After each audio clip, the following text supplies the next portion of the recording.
Well, um, I don't think anybody was expecting that type of ending.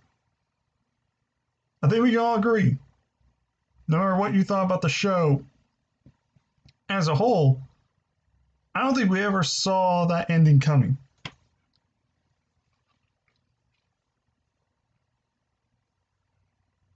I mean, wow. I guess this means Bray Wyatt has officially been fired.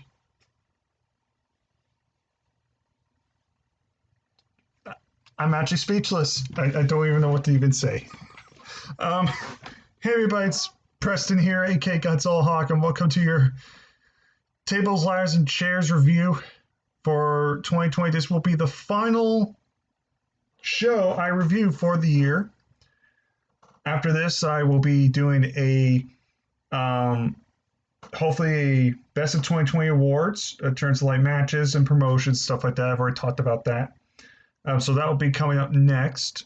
So I gotta just figure out how to set everything up. I might do some sort of announcement video on that more, so you guys can click on the links and vote. And then we'll eventually do the end of the year rewards. But either of that, unless I get all the contenders in for the my Royal Rumble contest by the end of this year, this will probably be the last wrestling-based pay-per-view I review of the year. Because starting next month, which is basically a few weeks, I'll be doing a Wrestle Kingdom review on both nights. I'll be especially talking about the Royal Rumble. I gotta say, for a pay-per-view, for the end of the year, it was not bad. It was not a bad show. I'm just kind of perplexed. Again, that ending just had me wide-eyed and going, really? They went there? That's everything that we're going to be talking about is basically Randy Orton just murdered someone on TV. Set him on fire.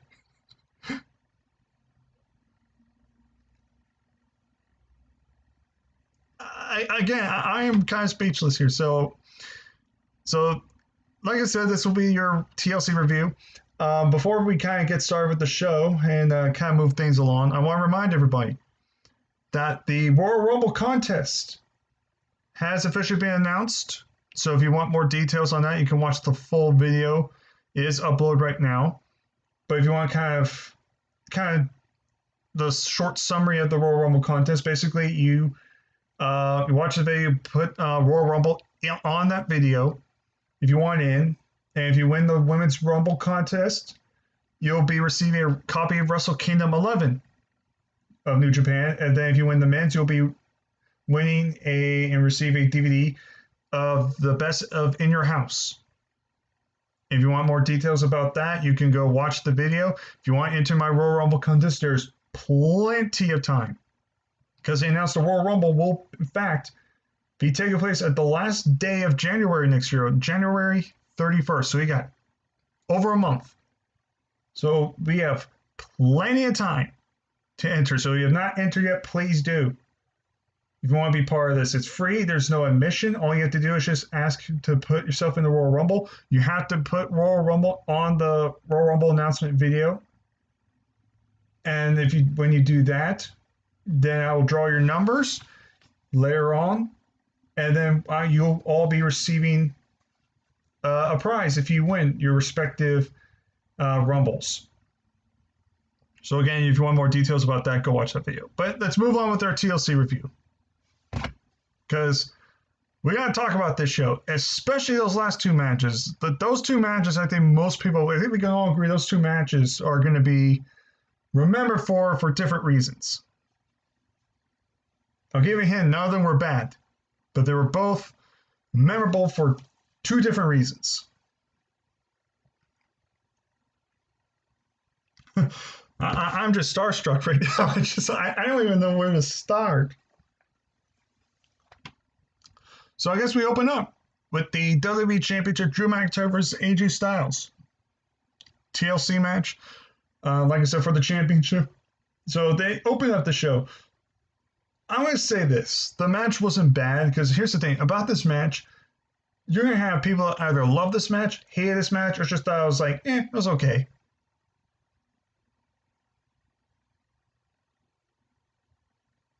Honestly, I fit more to it was a solid match. Honestly, my biggest takeaway, this might surprise people, is this match should not have been a TLC match. It didn't feel like it warranted a TLC match. The Owens and Reigns we'll talk about like that. You can tell from the title that stole the entire show.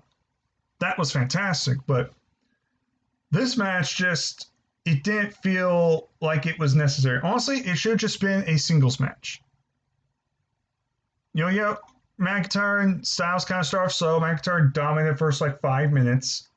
AJ got a little bit offense in. They used some chairs. They used a little bit of the ladder. They didn't really start using tables until later on in the match. The match was kind of just solid in ring work. It just didn't feel like a TLC match. You expected this match to be a little bit more chaotic, which it was, and towards Owens and Reigns, but we'll get to that. So basically, towards, I would say, the last 20 minutes of the match, or not the last 20, but after 20 minutes of them going back and forth, The Miz comes out, and he cashes in his Money in the Bank, and makes it official. It's a triple threat TLC match. We see the big guy, Amos, I think his name is, the big guy. Styles' bodyguard, I keep forgetting his name. But he ended up seeing this and like, dude, the fuck are you doing? Grabs the Miz and chucks him off, puts it through a table. There was a few times, I'm not gonna lie, I was scared the Miz was gonna win. I thought for a second they were actually gonna get the title of the Miz. Thank God they didn't. That pissed me off. That would piss me off. Like, Miz right now winning a championship is death to that title. If Miz was 2016, 2017 Miz, then I'd be fine with that. I would love it, but I would hate it. Miz right now is a complete buffoon. So I'm glad it didn't win. But it made the match more interesting by making it a three-way. McIntyre overall still ended up retaining his title, which was the right move to make. Because there's a story going on with him and Sheamus that is way more intriguing. So now you're probably asking yourself, well, why don't you want TLC? Well, first of all, it didn't warrant it. But here's the thing. You could have done all of this without having done a TLC match. You could have had Styles and McIntyre go out there and have a singles match for the first 20 minutes, have Miz cash in Money in the Bank midway through, make it a three-way, have McIntyre pin The Miz to retain. Styles claims that he didn't get pinned, and his match was supposed to be one-on-one with McIntyre to begin with, and they do a rematch at the Royal Rumble. And you got a big match at the Royal Rumble, Styles for McIntyre one-on-one from start to finish, and that could be a big match you could do for the Rumble.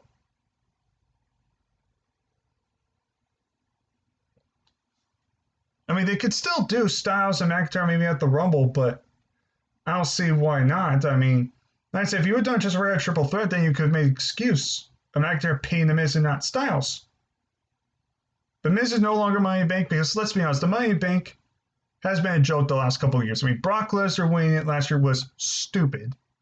And this year, Otis won, which we all knew he wasn't going to win. Miz ended up winning the briefcase back. Why? So he could just lose it. Money in the Bank these last few years, at least for the men, has been an absolute joke.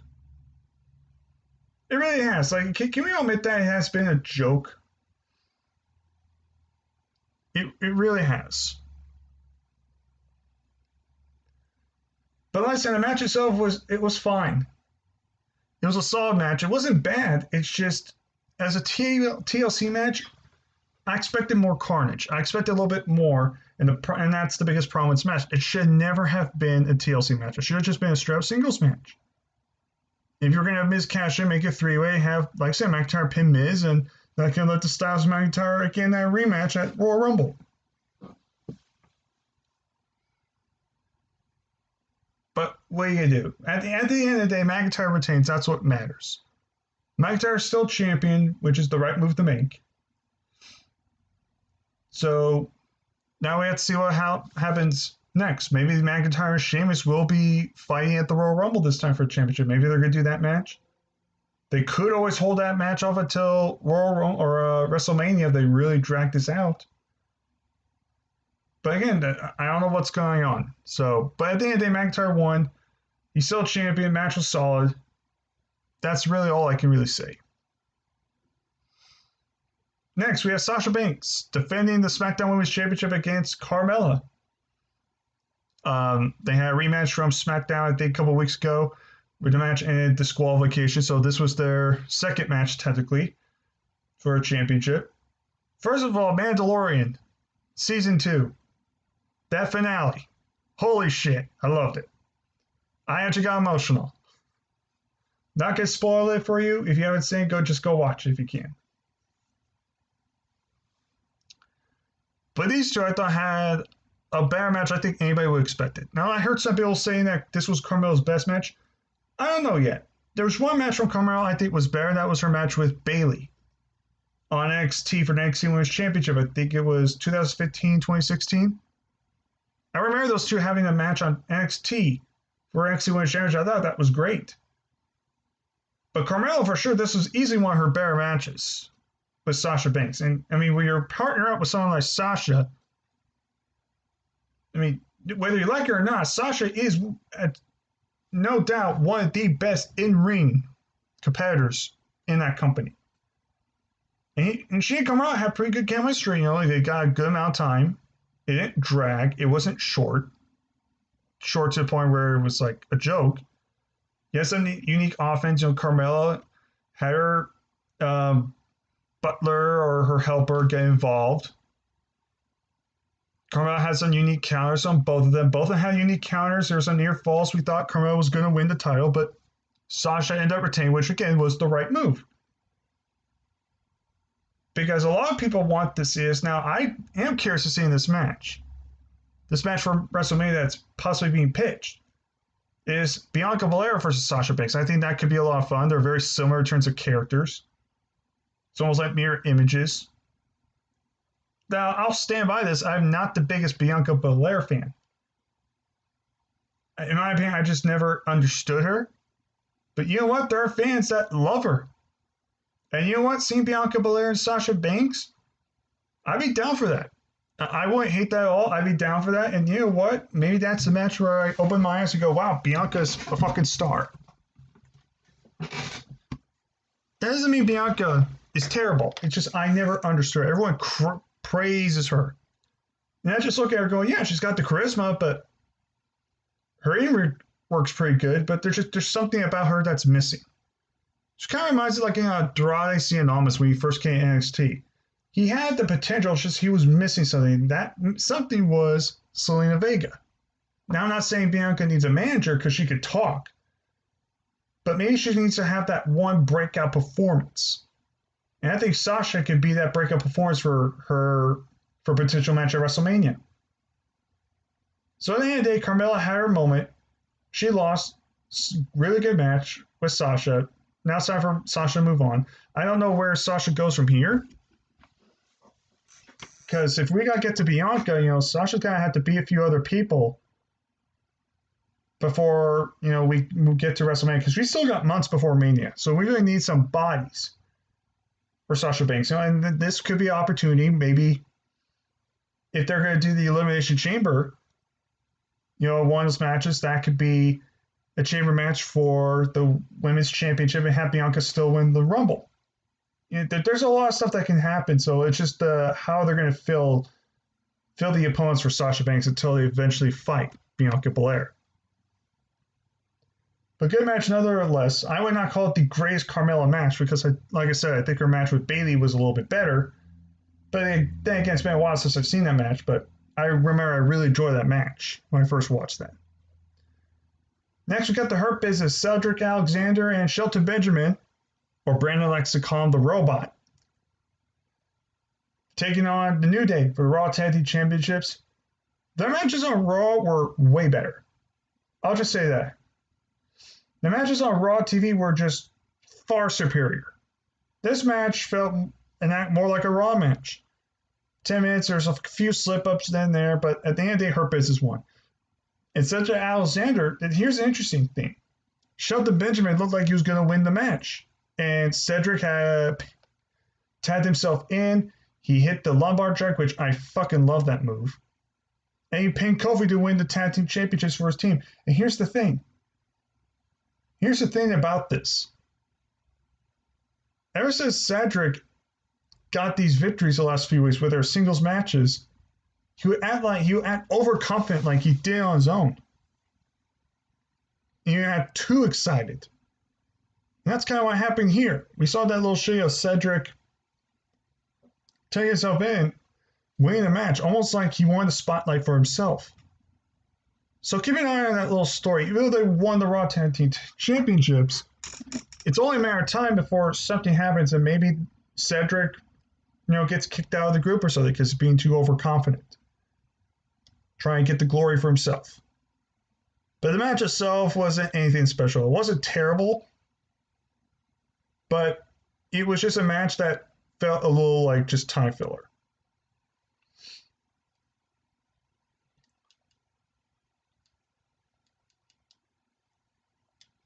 Next, we got Nia Jax, or Nia Please Be God Fired Jax, and Shayna Baszler versus Asuka in a mystery partner. Originally, it was going to be Lana, but they took Lana out. I don't know if Lana has a legit injury. I don't know what's going on. But Lana was taken out, and Asuka got to pick opponent.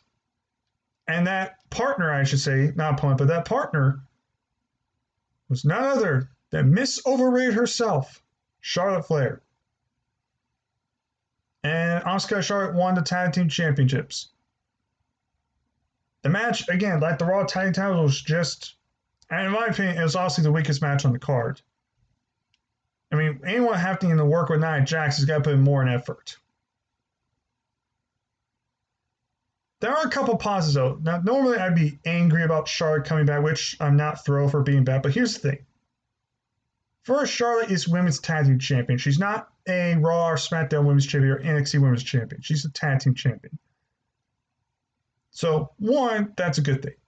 And two, Shayna and Nia Jax can hopefully now split up and Shayna could go on a tear by herself. Because Shayna does not need to be dragging Nia Jax down to her level. Shayna does not deserve that kind of punishment. Shayna can go on, Nia Jax could get fired, and Shayna could go run a tear, maybe have a proper feud with Asuka, and go like 20 minutes, and those two can have just a hard-hitting, submission-striking WrestleMania match. That would be fun. But because Charlotte's back, do not be surprised if they end up doing Charlotte versus Asuka at WrestleMania. Because God forbid, we have not seen enough of those matches together, and I think all the times those two have fought each other, Charlotte's won.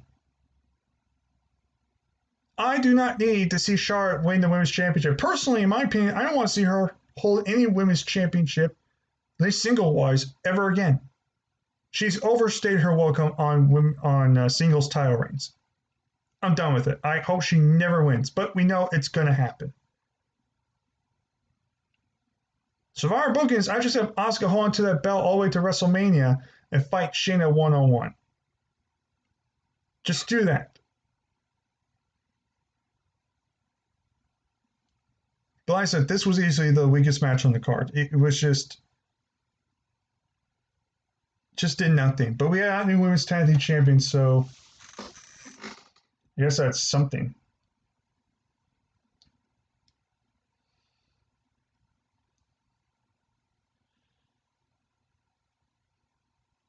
Next match.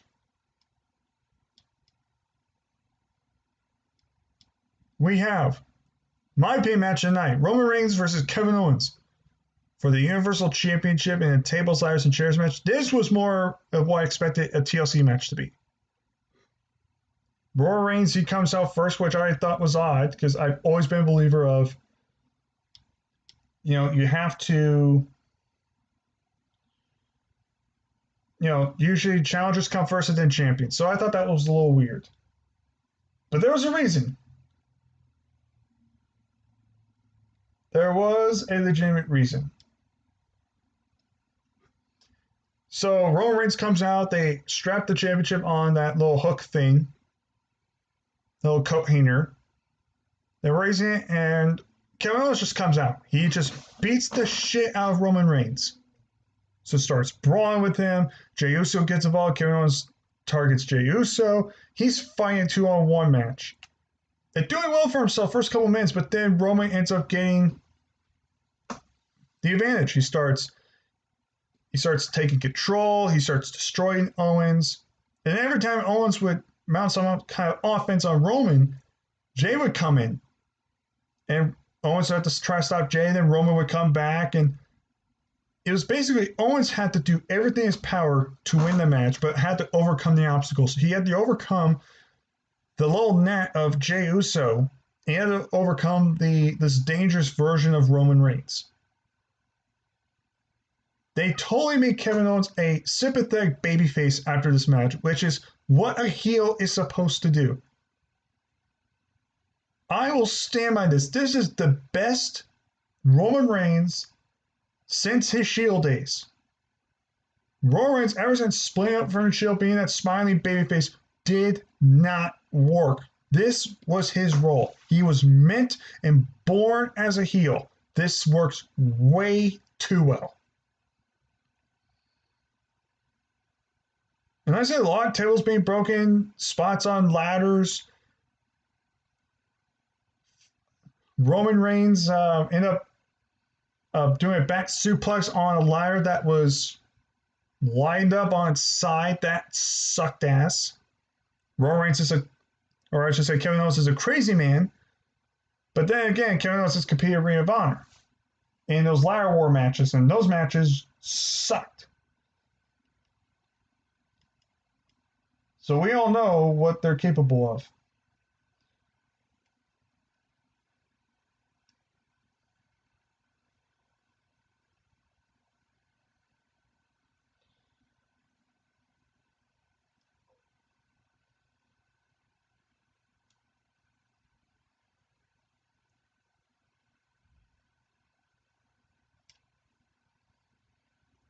So, sorry, my throat's going a little off. But like I said, the match was great. You know, Owens looked like he was going to win, and then Roman ended up locking that new guillotine choke, and then Owens just fell off the ladder. Roman slowly grabbed the tie and retained.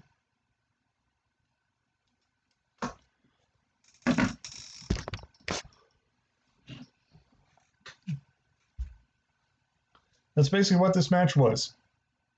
This was a fantastic match. This was a violent match. This was a brutal TLC match. This was what I expected more of what a TLC match should have been. This warranted a TLC match. The only thing is, I hope to God this doesn't mean Kevin Owens gets dropped off the face of the earth. Kevin Owens needs to be on the prime position of being a top guy. I don't care if he holds a mid-card championship. I just want Kevin Owens to be in championship contention. I hope they keep him as one of the top players on the SmackDown brand. Personally, I wouldn't even mind seeing these two go at it again at WrestleMania. Look, I'm not even the biggest Big E fan. I would rather see Kevin Owens win that championship. But Big E does deserve that Universal Championship, and it'd be a fresh match for Big E and Roman Reigns. It'd be something different. But I would not be against seeing Kevin Owens and Roman Reigns again at WrestleMania and having Kevin Owens finally win the title back. This was a great match. Like I said, I can't go word for word exactly what happened because so much stuff happened. But this was great. I absolutely love this match. Then we get to the main event. This was actually the main event. And I was trying to think of myself, why was this going to be in the main event? I was thinking maybe a return was going to happen. It was The Fiend Bray Wyatt versus Randy Orton.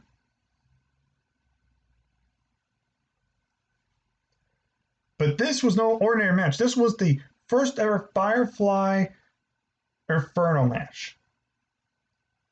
And this was literally, you had to set your opponent on fire. So this was Inferno rules. The difference was that the Infernos were actually surrounding the arena. It wasn't surrounding the apron of the ring like a normal Inferno match. You had like these sticks with spirals of fire, of spiral flames on these sticks, on these little boxes surrounding on these little podiums around the arena. So the wrestlers were allowed to kind of freelance, which I do like that little concept. It keeps things still more interesting that, the wrestlers could kind of move around. They're not stuck in one area with flames. Like, kind of move around. They can do more stuff. So I do appreciate that kind of little creativity there.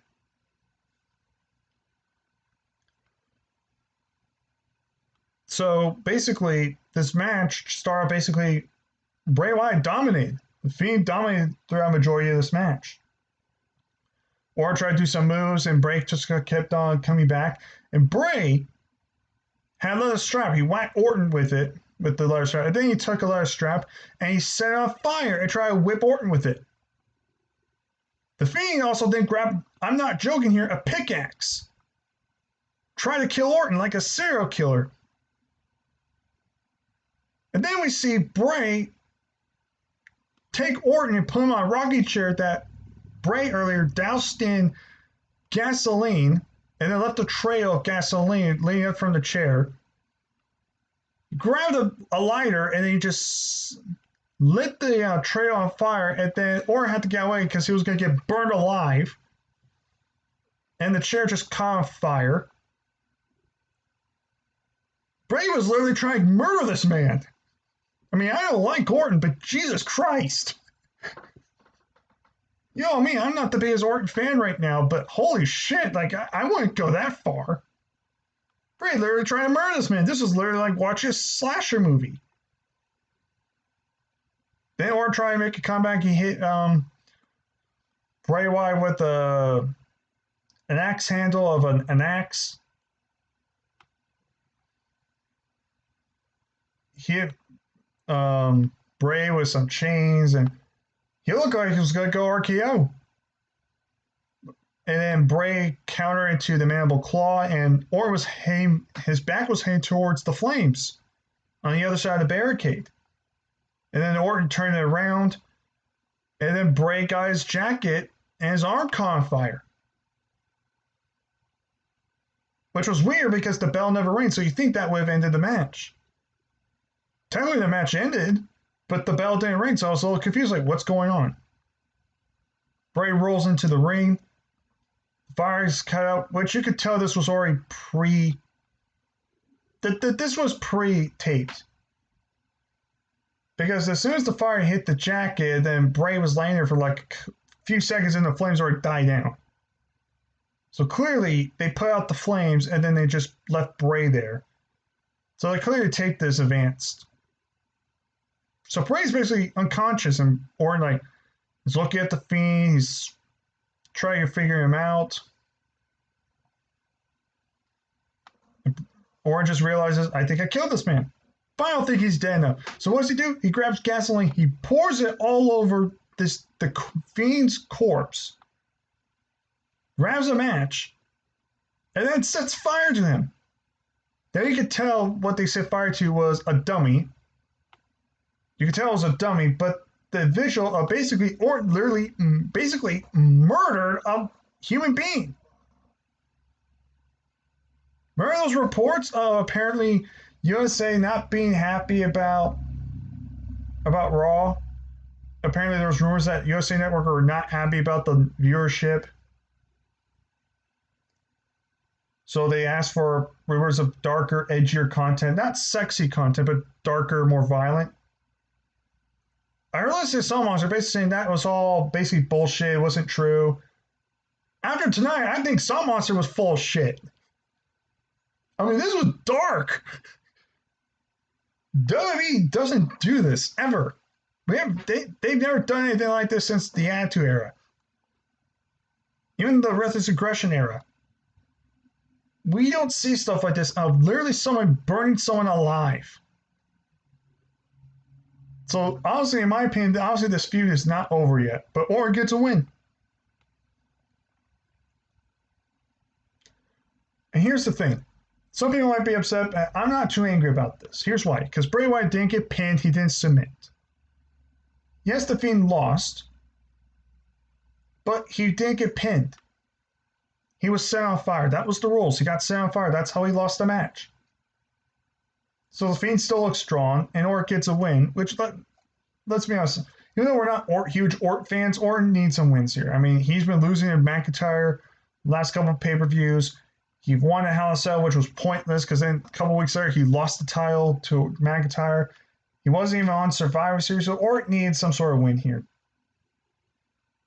And like I said, even though Orton won, he didn't bury the Fiend. The Fiend was set on fire. He wasn't pinned, was submitted. It wasn't like he hit one RKO and that was it. This feud probably could continue at the Royal Rumble. That's my prediction. I don't think Orton and the Fiend are done yet. I think they can still do one more match, and I think after that match, Edge comes back and Edge.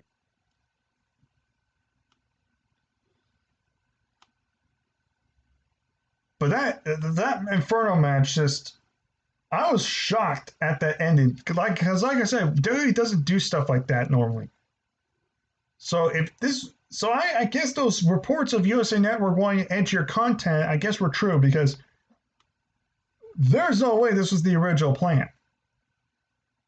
They literally set Bray Wyatt on fire. Now, like I said, even though it was clearly a dummy, the whole purpose, the whole idea was Orton literally killed a man. He murdered a man on TV.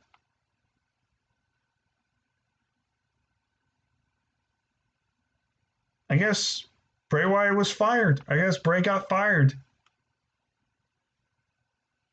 And like I said, that was a bad joke. But that's your TLC pay-per-view. Again, I don't even know how to properly grade this show.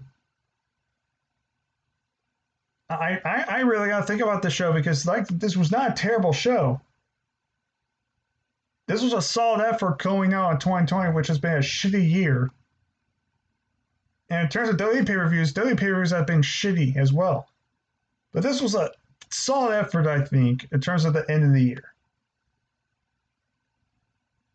This was not a fantastic pay-per-view. This was not even a terrible pay-per-view. There was still some stuff I was not a fan of, but there was some stuff I really did enjoy. 6 matches, it kind of makes it a little bit easier to grade this show. But I had to kind of go back and really think about what I enjoyed and what I didn't like. But I thought I'll probably give it a C+. I think I'll give the show a C+. I thought it was a very solid effort to end the year. Wasn't terrible, wasn't bad, but solid. It was solid. It was watchable. Because there were some good matches on the show, especially one fantastic match, of course, that of Life Murder towards the end there. But that's it for this review. So for those of you watching still, like I said, Royal Rumble contest is coming back. So if you want to know how to enter, go watch the Royal Rumble contest video announcement that I just uploaded a couple days ago. Actually, yeah, yesterday, actually. I uploaded it yesterday. So go watch that video if you want to know how you can enter the contest. So Royal Rumble contest will be coming up. The end of the year rewards. I'll be doing first ever end of the year rewards within the next couple weeks or so. I'll probably do a video on that explaining the rules. I'll have a voting poll so you guys can vote. And then after that, besides maybe one more Q&A, that will probably be it. That'll probably be it for the videos, the rest of the videos for 2020. And starting beginning 2021, I'll be doing Wrestle Kingdom reviews. I'll be doing Royal Rumble review along with live reactions.